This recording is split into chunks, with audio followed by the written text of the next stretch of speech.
São 7h16. O Jason Vieira já está aqui com a gente. Tudo bem, Jason? Bom dia, bem-vindo mais uma vez, hein? Jason, o Desenrola foi aprovado, a gente já falou algumas vezes a respeito do programa aqui na nossa programação. Eu queria saber a respeito desse limitador da taxa de juros do cartão de crédito.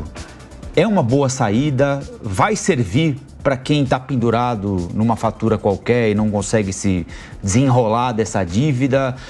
Havia outra possibilidade? Qual é a tua avaliação?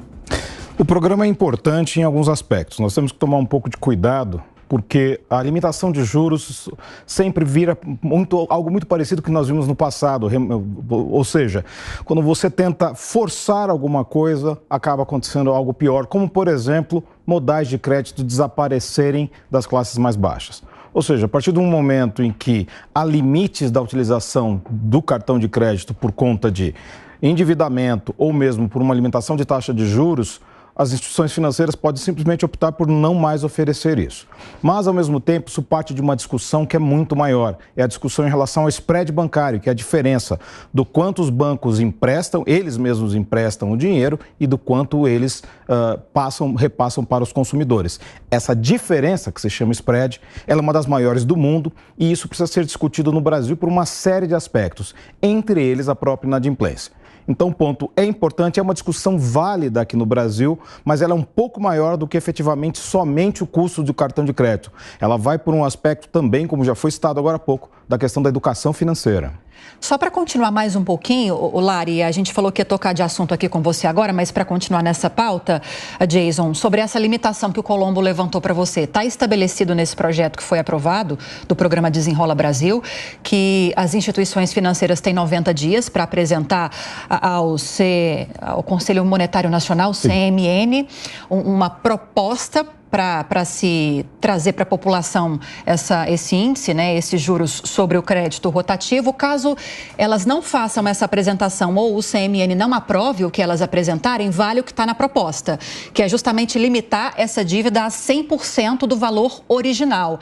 O que seria favorável, ou pelo menos menos danoso para essas instituições? Isso que o Congresso propõe é algo muito aquém do que elas gostariam? O que você falaria para a gente a respeito disso? Não necessariamente. Ainda é uma taxa de juros muito elevada, é uma taxa de juros muito alta, mas, ao mesmo tempo, por parte das instituições financeiras, muito provavelmente vai se trazer alguma versão, alguma terceira versão nessa situação, que provavelmente vai fazer com que aquelas pessoas endividadas limitem o seu consumo. Ou seja, a partir do momento em que você vai pagar essas taxas de juros mais baixas, de algum mecanismo, por exemplo, vai travar o seu endividamento na faixa de 30%, que é o ideal.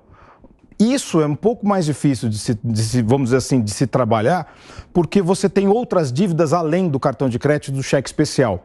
Ou seja, as instituições financeiras precisariam estar com aquela questão do Open Banking, que é algo que está ocorrendo nas instituições financeiras, mas não são todas as pessoas que estão aderindo.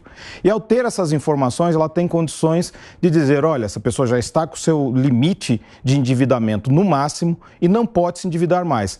A partir desse momento, essa pessoa não pode mais utilizar o cartão de crédito. Esse é um dos pontos que as pessoas precisam entender. Vai haver a limitação, mas também vai haver a limitação do uso do próprio cartão. O Jason, hoje tem reunião de prefeitos para discutir reforma tributária. Eles estão incomodados com a possibilidade de perderem arrecadação e capacidade de arrecadar.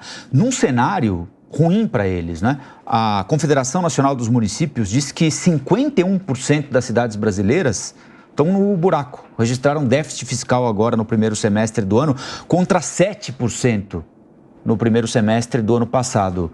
O que é que houve aí? 7% ano passado, 51% agora. Por que está tanta gente no vermelho, tanta prefeitura no vermelho? Nós temos dois elementos importantes aí. O primeiro elemento, efetivamente, é que as prefeituras tiveram repasses maiores por conta até do movimento ainda conectado à pandemia no ano passado.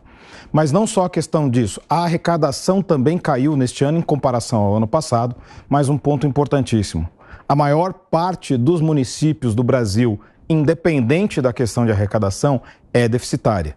Já se fizeram propostas no passado, por exemplo, da unificação de municípios para tentar se fazer municípios superavitários, porque nós temos municípios muito pequenos, muito próximos um do outro, com uma Câmara Municipal, com toda a ordem de serviços custando muito caro, Isso custando para os cofres públicos, porque sendo a maioria deles deficitários, obviamente, isso daí é coberto pelo governo federal.